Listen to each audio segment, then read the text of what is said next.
Hello दोस्तों, आज का हमारा टॉपिक है डेबिट नोट। चलिए करते हैं डेबिट नोट को। देखिए डेबिट नोट वाउचर कहाँ से आपका ओपन होता है। डायरेक्ट आपका डेबिट नोट शो नहीं होता है, ठीक है ना। डायरेक्ट आपका शो नहीं होता है। जब आपको कहाँ जाना होगा, देखिए अगर आप एल्ट प्रेस करते हैं, बटन बार में एल्ट प्रेस करते हैं तो आपको यहाँ पे डेबिट नोट दिखता है, ठीक है ना। एल्ट के साथ बटन बार में देखिए, मैं जूम कर देता हूँ, यहाँ तक देखिए एल्ट प्रेस करते हैं तो यहाँ पर आपका डेबिट नोट शो होता है, ठीक है ना। तो यहाँ से आपको क्या करना है, यहाँ से आपको एल्ट के साथ में, ठीक है ना, F5 प्रेस करना है तो आपका डेबिट नोट एक्टिव हो जाता है, ठीक है ना। या फिर आपको क्या करना है, F10 प्रेस करना है। यहाँ से आपको देखो डेबिट नोट वाउचर है, यहाँ से आपको एंटर करना होगा, तब आपका डेबिट नोट ऑन हो जाएगा, ठीक है ना। यानी डायरेक्ट वाउचर नहीं मिलता है, कहाँ पर मिलता है, F10 में। यानी अगर आपने कोई दूसरा वाउचर ओपन कर रखा हो तो यहाँ पे डेबिट नोट को आपको F10 से डेबिट नोट पे जाकर एंटर करके आप ऑन कर सकते हो, ठीक है ना। या फिर बटन में एल दबाकर आपको उसके साथ में F5 प्रेस करना होगा, तब जाकर आपका डेबिट नोट एक्टिवेट होगा, ठीक है ना। देखिए डेबिट नोट वाउचर जो है, इसको किसके काम में लेते हैं हम लोग। डेबिट नोट वाउचर होता है परचेज रिटर्न के लिए, ठीक है ना। परचेज रिटर्न का मतलब क्या होता है कि अगर आपने किसी व्यक्ति से उधार में माल परचेज किया है, तो एक बार देख लेते हैं हम लोग।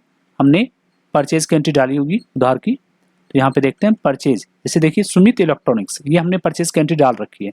सुमित इलेक्ट्रॉनिक्स से हमने 25,000 रुपए का माल परचेज कर रखा है, ठीक है। अब एक बार हम लोग इसका अकाउंट देख लेते हैं। Display account book ledger Sumit electronics. देखिए यहाँ पर इसका अकाउंट बैलेंस जो है कितना दिखा रहा है, 25,000 रुपये पेंडिंग दिखा रहा है। 25,000 रुपये का हमने इससे क्या किया, माल परचेज किया है, ठीक है ना। 25,000 रुपये का माल हमने परचेज किया, परचेज वाउचर में एंट्री डाल रखी है हमने, ठीक है। 25,000 रुपये का हमने उधार में माल परचेज किया, ठीक है ना। क्रेडिटर का अकाउंट क्या दिखा रहा है, 25,000 रुपये क्लोजिंग बैलेंस में पेंडिंग दिखा रहा है। याद रखिएगा क्रेडिटर का बैलेंस CR साइड में दिखा रहा है, इसका मतलब आपको 25,000 रुपये पे करने हैं। अब यहाँ पर आपने क्या किया, माल खरीदने के बाद मान लीजिए कुछ माल आपका डिफेक्टिव निकल आया है, ठीक है ना। माल डिफेक्टिव निकलने के बाद आपने जो स्टॉक है वो आपने वापस कर दिया है, ठीक है ना। तो देखिए हम लोग यहाँ पर क्या करें, बगैर स्टॉक के एंट्री कर रहे हैं, तो हमें क्या करना होगा, उस स्टॉक की जो वैल्यू है वो हमें सुमित इलेक्ट्रॉनिक्स के अकाउंट से कम करनी होगी, ठीक है ना। जैसे मान लीजिए कि यहाँ हमने 25,000 रुपये का माल परचेज किया है। अब 25 में से हमने क्या किया, यहाँ पर हमने 1,000 रुपये का माल वापस कर दिया, यानी माल डिफेक्टिव होने के कारण हमने 1,000 रुपये का माल वापस कर दिया। तो यहाँ पर हमें कितना करना है, क्लोजिंग बैलेंस में कितना करना है, यहाँ पर 24,000 करना है। तो 24,000 ऐसे होगा नहीं, इसके लिए आपको क्या करना होगा, इसके लिए आपको 1,000 रुपये यहाँ से माइनस करनी होगी, ठीक है ना। तो माइनस करने के लिए आपको क्या करना होगा, एक वाउचर एंट्री आपको डालनी पड़ेगी। तो देखिए याद रखिएगा क्रेडिटर का अकाउंट क्रेडिट होता है जब इसका बैलेंस, यानी इस अमाउंट में से अगर बैलेंस डेबिट साइड जाता है तो अमाउंट क्या होगा, यहाँ से माइनस हो जाएगा, ठीक है ना। तो इसके लिए हम क्या करेंगे, इसके लिए हम डेबिट नोट में एंट्री डालेंगे, ठीक है ना। तो देखिए खरीदा गया माल किसी कारणवश जब हम लोग वापस करते हैं तो उसे हम लोग क्या बोलते हैं, परचेज रिटर्न बोलते हैं। क्या बोलते हैं, परचेज रिटर्न बोलते हैं। तो यहाँ पर परचेज रिटर्न की जो एंट्री है वो कहाँ पर होती है, डेबिट नोट वाउचर में होती है, ठीक है। डेबिट नोट F10 में जाएंगे, यहाँ से डेबिट नोट एंटर करेंगे। अब देखिए ये जो वाउचर है डिफॉल्ट क्या दिखा रहा है, इन्वेंट्री वाउचर। इसको चेंज करने के लिए चेंज मोड है Ctrl+H, ठीक है ना। यहाँ से हमें क्या लेना है, एज वाउचर लेना है, एज वाउचर। अब यहाँ पर हमें क्या करना है, सुमित के अकाउंट को हमें क्या करना है, यहाँ से डेबिट करना है, ठीक है ना। सुमित अकाउंट को लेंगे, ये देखिए सुमित से हमने माल खरीदा था, चालान है, Ctrl+A करेंगे, हट जाएगा, दोबारा Ctrl+A करेंगे। अब देखिए सुमित का अकाउंट जो क्लोजिंग बैलेंस है वो यहीं पर देखिए आप 25,000 दिखा रहा है, ठीक है ना। तो यहाँ से हमें इस अकाउंट का बैलेंस कम करना है, तो क्या करेंगे, 1,000 रुपये का माल वापस किया, 1,000 डालते हैं, एंटर एंटर एंटर एंटर। यहाँ पर क्या करेंगे, यहाँ पर हमें लेना है परचेज रिटर्न। देखिए परचेज रिटर्न का अकाउंट नहीं है हमारे पास में, तो हम क्या करेंगे, यहाँ से Alt+C से करेंगे purchase return account. Purchase return का अकाउंट जो होता है वो अंडर होता है परचेज अकाउंट का, ठीक है ना। Ctrl+A, ये देखिए जैसे हम लोग Ctrl+A कीजिए दोबारा। अब देखिए जैसे हम लोग इस वाउचर में एंट्री करेंगे, यहाँ पर सुमित इलेक्ट्रॉनिक्स का अकाउंट जो है क्या होगा, आपका कम हो जाएगा, ठीक है ना। तो हम इसको सेव कर लेते हैं Ctrl+A। अब देखिए बैलेंस देखिए, डिस्प्ले अकाउंट बुक लेजर, यहाँ पर खोलना अपने को सुमित अकाउंट, ठीक है। अब देखिए सुमित का अकाउंट कितना हो गया, 24,000 रुपये हो गया, ठीक है ना। तो 25,000 रुपये हमने माल परचेज किया था, 25,000 रुपये का हमने माल परचेज किया, फिर 1,000 रुपये का हमने परचेज रिटर्न कर दिया है। परचेज रिटर्न करने के बाद हमारा जो अकाउंट बैलेंस है सुमित इलेक्ट्रॉनिक्स का, वो कितना बच गया, 24,000 रुपये बच गया, ठीक है ना। किसका अकाउंट है, देखिए सुमित इलेक्ट्रॉनिक्स का अकाउंट है। यहाँ पर कितना बचा है आपका, 24,000 बचा है, ठीक है ना। तो यहाँ पर हमने क्या किया, हमारा जो क्रेडिटर है उसके अकाउंट बैलेंस को हमने क्या किया, माइनस किया, ठीक है ना। अब देखिए इसके लिए हमें क्या करना होता है, इसके लिए हमें डेबिट नोट जारी करना होता है, इसके लिए हमें डेबिट नोट इशू करना पड़ता है। तो यहाँ से डेबिट नोट हम लोग बनाकर इशू कर सकते हैं। आप देखिए ये जो एंट्री है वो किस चीज़ की है, वो आप यहाँ पे नरेशन में डालकर आप डेबिट नोट का प्रिंट आउट निकाल सकते हैं, ठीक है ना। जैसे आपने किया है, being goods return to Sumit electronics, ठीक है। तो being goods return to Sumit electronics, ठीक है। अगर कोई बिल नंबर है तो कौन सा बिल, जो आपने परचेज किया है उस बिल का नंबर आपको यहाँ पर बताना है। परचेज करते वक्त आपका बिल कौन सा था, उस बिल के अगेंस्ट में हम क्या कर रहे हैं, ये परचेज रिटर्न कर रहे हैं, ठीक है ना। यहाँ पर हम लोग कंट्रोल ए करके सेव करेंगे, ठीक है ना। अगर डेबिट नोट प्रिंट करना हो, देखिए डेबिट नोट हमें जारी करना होता है, तो डेबिट नोट प्रिंट करना हो तो यहाँ से हम लोग इसको प्रिंट कर सकते हैं। यहाँ से प्रीव्यू करके देख लेते हैं, ये देखिए डेबिट नोट इस तरह से हम लोग निकाल सकते हैं, ठीक है ना। ये अकाउंटिंग वाउचर के लिए, ठीक है ना, याद रखिएगा, इन्वेंट्री वाउचर के लिए नहीं है, अकाउंटिंग वाउचर के लिए डेबिट नोट निकालकर यहाँ पर हम अपने ऑथराइज के साइन कर यानी ऑथराइज सिग्नेटरी जो है उसका साइन कर हम लोग क्या करेंगे, ये दे सकते हैं कि हमने क्या किया, माल उठाया है, ठीक है ना। उसके लिए डेबिट नोट जारी करते हैं। तो परचेज रिटर्न, डेबिट नोट कब होता है, परचेज रिटर्न के लिए होता है, ठीक है ना। अब देखिए एक चीज़ और करते हैं, अगर यहाँ पर क्रेडिटर की तरफ से कोई डिस्काउंट दिया गया हो, सॉरी हम तो यहाँ पर क्या किया गया, हाँ क्रेडिटर के द्वारा अगर कोई डिस्काउंट दिया गया हो, ठीक है ना, यानी हमारा जो अकाउंट बैलेंस है वो कितना है, सुमित इलेक्ट्रॉनिक्स का 24,000 रुपये दिखा रहा है।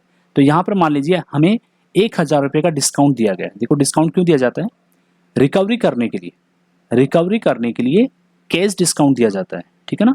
तो कैश डिस्काउंट की जो एंट्री है वो अकाउंट्स में शो करनी होती है, जबकि ट्रेड डिस्काउंट की एंट्री अकाउंट्स में शो नहीं करते हैं, ठीक है ना, याद रखिएगा। कैश डिस्काउंट की एंट्री अकाउंट्स में शो करते हैं और ट्रेड की एंट्री शो नहीं करते हैं। तो कैश डिस्काउंट का मतलब यहाँ पर हो गया कि आपका अकाउंट में अकाउंट बैलेंस यहाँ पर लिखा हुआ है, और इस अकाउंट बैलेंस से अगर आपको यहाँ से कोई भी बैलेंस अगर आपका कम होगा तो वो आपका कैश डिस्काउंट होगा, ठीक है ना। यहाँ से अगर बैलेंस डिस्काउंट के रूप में दिया जाता है तो यहाँ से आपका कम होगा, ठीक है ना। तो यहाँ से आपको करना क्या है, इसके लिए अगर आपको डिस्काउंट दिया जाता है, ठीक है ना, तो इसके लिए आपको क्या करना होगा, डेबिट नोट में एंट्री करनी होगी, ठीक है ना।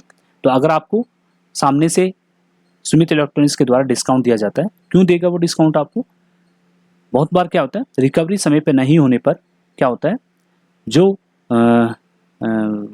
सप्लायर होता है वो क्या करता है, रिकवरी करने के लिए क्या करता है, डिस्काउंट जारी करता है। तो हमें क्या करना है, ये अकाउंट का बैलेंस दोबारा कम करना है, ठीक है ना। तो मान लीजिए कि हमें यहाँ पर डिस्काउंट दिया है 1,000 रुपये का, फिर उसको क्या करना है, 23,000 रुपये का पेमेंट करना है। तो यहाँ पर डिस्काउंट की एंट्री जो है वो हम लोग कहाँ करेंगे, डेबिट नोट में करेंगे, ठीक है ना। देखिए डेबिट नोट में करते हैं, तो 1,000 रुपये का डिस्काउंट की एंट्री करनी है डेबिट नोट में हमें, तो क्या करेंगे, डेबिट में क्या करेंगे, सुमित इलेक्ट्रॉनिक्स, ठीक है ना, एंटर कंट्रोल ए करेंगे, 1,000 रुपये का डिस्काउंट है, ठीक है ना, ऑन अकाउंट। यहाँ पर क्या करेंगे, यहाँ पे लेजर बनाएंगे डिस्काउंट रिसीव्ड, ठीक है ना। देखिए डिस्काउंट रिसीव्ड हो रहा है, हमें पेमेंट कितना करना है, 24,000 रुपये का पेमेंट करना है, लेकिन हमें पेमेंट 1,000 रुपये का डिस्काउंट काट कर उसके बाद करना है, ठीक है ना। तो हमें क्या हो रहा है, 1,000 रुपये रिसीव्ड हो रहे हैं, यानी इनकम हो रही है हमें, ठीक है ना। अब देखिए यहाँ पर सुमित इलेक्ट्रॉनिक्स का करंट बैलेंस देखिए कितना दिखा रहा है, यहाँ पर एंट्री में देखिए 23,000 दिखा रहा है, 1,000 रुपये का डिस्काउंट है। जैसे हम लोग इस एंट्री को सेव करेंगे तो क्या होगा, 1,000 रुपये माइनस हो जाएगा, ठीक है ना। तो डिस्काउंट रिसीव्ड की भी एंट्री हम लोग कहाँ पर करते हैं, डेबिट नोट में करते हैं। और डिस्काउंट रिसीव्ड किससे होता है, क्रेडिटर से होता है, ठीक है ना, क्रेडिटर से डिस्काउंट रिसीव्ड होता है। अब देखिए अकाउंट खोलिए, तो अकाउंट खोलने के लिए यहाँ पर आपको जाना है डिस्प्ले अकाउंट बुक और लेजर। तो यहाँ पर हम लोग सुमित इलेक्ट्रॉनिक्स का अकाउंट खोल के देखते हैं, देखिए कितना बचा, यहाँ पर 23,000, ठीक है। तो देखिए डेबिट नोट आपका परचेज रिटर्न के लिए किया है और किसके लिए किया है, डिस्काउंट रिसीव्ड के लिए हमने क्या किया, डेबिट नोट किया, ठीक है ना। अब यहाँ अगर आपके पास पेमेंट, अब यहाँ पर आपको पेमेंट करना है तो डिस्काउंट रिसीट हो गया, अब आपको पेमेंट करना तो आपको कितना करना होगा, 23 करना होगा, ठीक है ना, क्योंकि 1,000 रुपये का डिस्काउंट मिल गया। यहाँ पे देखिए 23 और यहाँ पे देखिए अकाउंट बैलेंस जो है आपका 0 हो जाएगा, कैश या बैंक जो भी करेंगे ये लो, फिर आपको क्या करना, देखिए यहाँ पर अकाउंट बैलेंस 0 हो जाएगा, देखिए, ठीक है ना। तो डिस्काउंट रिसीव्ड की एंट्री हम लोग कहाँ करते हैं, डिस्काउंट रिसीव्ड की एंट्री हम लोग डेबिट नोट में करते हैं, ठीक है ना। तो एक बार दोबारा रिपीट कर लेते हैं, देखिए तो यहाँ पे डेबिट नोट वाउचर किसके लिए होता है, परचेज रिटर्न के लिए, ठीक है ना, परचेज रिटर्न के लिए, और किसके लिए होता है आपका, डिस्काउंट रिसीव्ड के लिए, ठीक है ना। आप ये मान लीजिए कि अगर आपको क्रेडिटर के अकाउंट्स का बैलेंस पेमेंट के अलावा अगर आपको कम करना हो तो उसके लिए आपको क्या करना होगा, डेबिट नोट में एंट्री करनी होगी, ठीक है ना। तो वो रीजन क्या है, परचेज रिटर्न या डिस्काउंट रिसीव्ड, ठीक है ना। अदर एडजस्टमेंट है तो उसके लिए अगर आपका यानी परचेज रिटर्न और डिस्काउंट के अलावा अगर आपको एडजस्टमेंट करना हो, ठीक है ना, तो उसके लिए आपकी एंट्री कहाँ होती है, जर्नल वाउचर में, ठीक है ना। तो यहाँ पर एडजस्टमेंट आपको अगर परचेज रिटर्न का या डिस्काउंट रिसीव्ड का करना है तो आपको एंट्री कहाँ पर करनी होगी, डेबिट नोट में करनी होगी। यानी क्रेडिटर के अकाउंट बैलेंस को, देखिए चेंज मोड में जाकर क्रेडिटर के अकाउंट बैलेंस को कम करने की एंट्री हम लोग कहाँ करते हैं, डेबिट नोट में करते हैं, ठीक है ना। और कम किससे होगा, परचेज रिटर्न से और डिस्काउंट रिसीव्ड से। अब देखिए अकाउंट खोलकर आप डिस्प्ले अकाउंट बुक लेजर, तो सुमित इलेक्ट्रॉनिक्स का अकाउंट देखिए 0 दिखाएगा। यहाँ पर देखिए अकाउंट, यहाँ पर क्लोजिंग बैलेंस में कुछ भी नहीं है, इसका मतलब जितना क्रेडिट अमाउंट है उतना डेबिट हो गया, तो ये अकाउंट क्या हो गया, क्लोज हो गया, ठीक है ना। इसका मतलब इसकी हमें किसी भी तरह की पेंडिंग अमाउंट इसका नहीं है। अब देखिए ऊपर देखिए 25,000 रुपये का माल खरीदा, 1,000 रुपये का रिटर्न हुआ, 1,000 रुपये का डिस्काउंट हमें मिला, बाकी कितने बचे 23, बाकी हमने पेमेंट कर दिया है, तो इसका मतलब हमारा पेंडिंग कुछ भी नहीं है, ठीक है ना। तो देखिए मैंने एंट्री कौन सी करी है इसमें, डेबिट नोट में परचेज रिटर्न की करी है और डिस्काउंट रिसीव्ड की करी है, ठीक है ना। याद रखिएगा पेमेंट करते हैं तो भी डेबिट होता है, लेकिन पेमेंट करते हैं तो डेबिट नोट में एंट्री नहीं करते हैं, पेमेंट करने के लिए एंट्री कहाँ होगी, पेमेंट वाउचर में होगी, ठीक है ना। अकाउंट अगर कम करना हो तो एंट्री हम कहाँ करेंगे, डेबिट नोट में करेंगे, ठीक है ना। आई होप आपको ये बात समझ में आ गई, ठीक है ना। अगर आपको नहीं समझ में आई तो आप इस वीडियो को दोबारा देखिए, आपको बात समझ में आ जाएगी, ठीक है। पहले हम लोग डेबिट और क्रेडिट नोट दोनों करेंगे, फिर उसके जो प्रैक्टिकल है वो करेंगे, तब आपको बात और समझ में आ जाएगी, ठीक है। तो करते हैं खत्म आज का सेशन, तो अगले सेशन में हम लोग दोबारा मिलते हैं क्रेडिट नोट में, ठीक है। जय हिंद।